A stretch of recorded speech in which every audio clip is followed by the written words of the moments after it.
Today, we're exploring some of the most brutal punishments ever used in human civilization. These methods were designed not just to punish, but to terrify. Stay till the end, because the last one is truly shocking. The rat torture. A person is tied down on a table and cannot move. A metal cage or bowl is placed on their bare stomach. Inside this cage are hungry rats that haven't been fed for days, making them very aggressive and desperate. The horrible part is the person can feel the rats moving around on their skin. Then the torturer heats the metal cage with hot coals or a blowtorch. The metal becomes extremely hot and unbearable. The rats inside panic because they are burning from the heat below them. The rats have only one way to escape: downward through the person's body. So they start scratching and biting frantically, tearing through the skin and muscle. They dig deeper and deeper into the abdomen, eating through the organs as they try to get away from the heat. The person suffers for many hours or even days. If the torture doesn't stop, they usually die from an infection called peritonitis, when the stomach and organs get infected.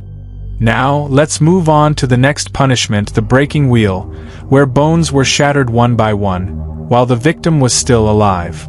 The breaking wheel was mainly used in medieval Europe for very serious crimes like murder and robbery.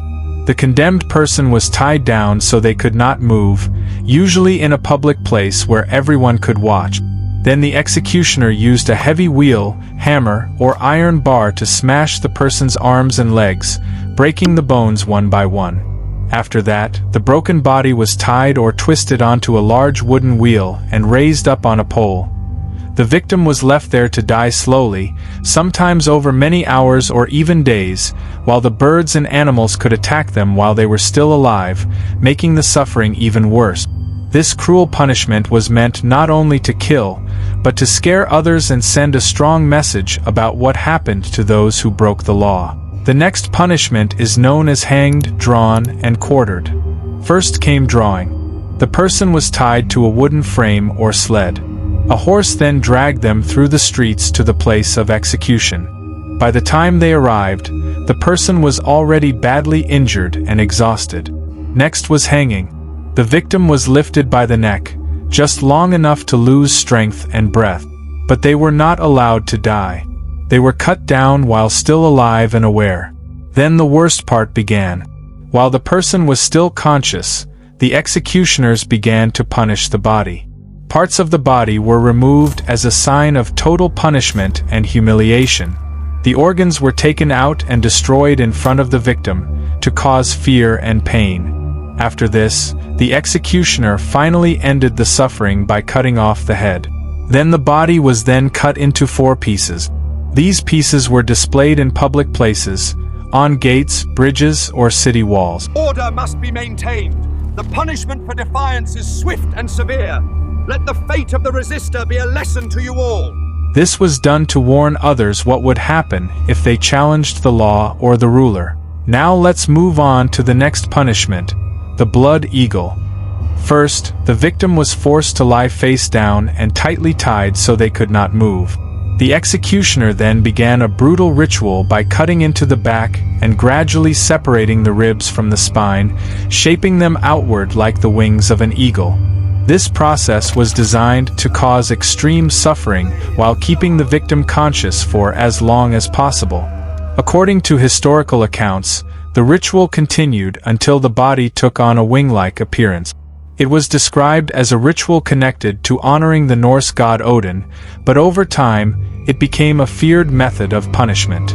Now we move to the next punishment, called pena culiae. The punishment was reserved only for people who killed their own parents or family members.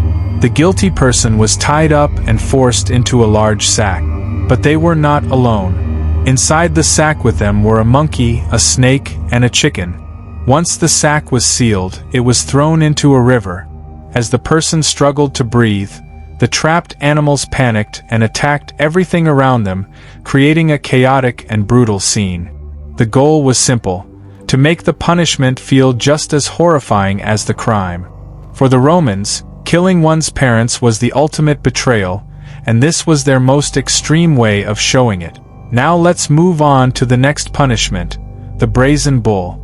Ancient Greece gives us the brazen bull, a device that was as ingenious as it was horrific.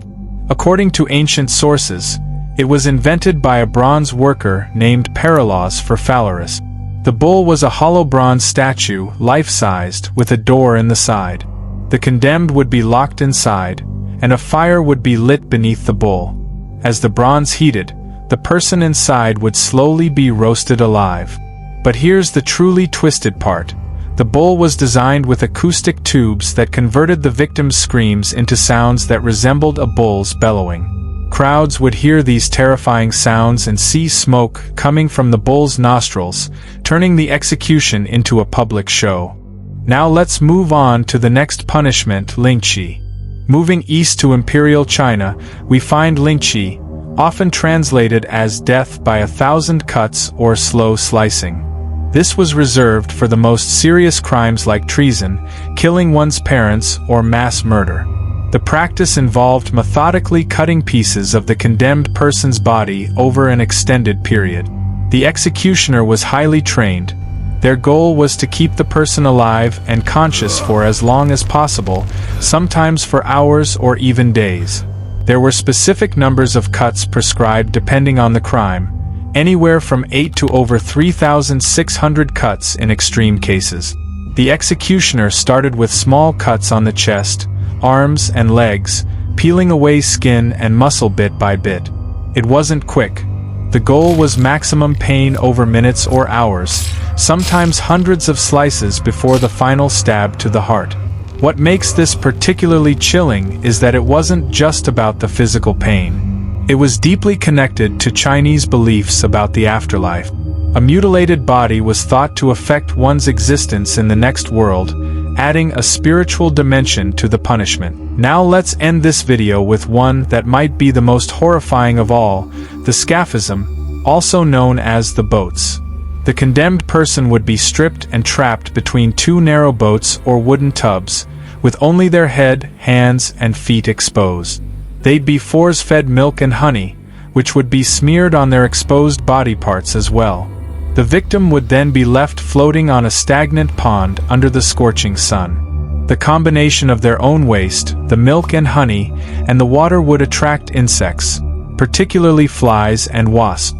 These insects would breed in the person's waste and begin feeding on their exposed flesh. The force feeding would continue daily, ensuring the victim couldn't escape through starvation.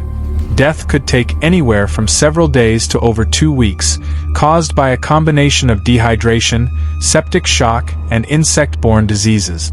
Ancient Greek historian Plutarch documented one case where a soldier named Mithridates endured this for 17 days before finally succumbing. It's hard to imagine the cruelty of designing something specifically to maximize suffering over such a long period.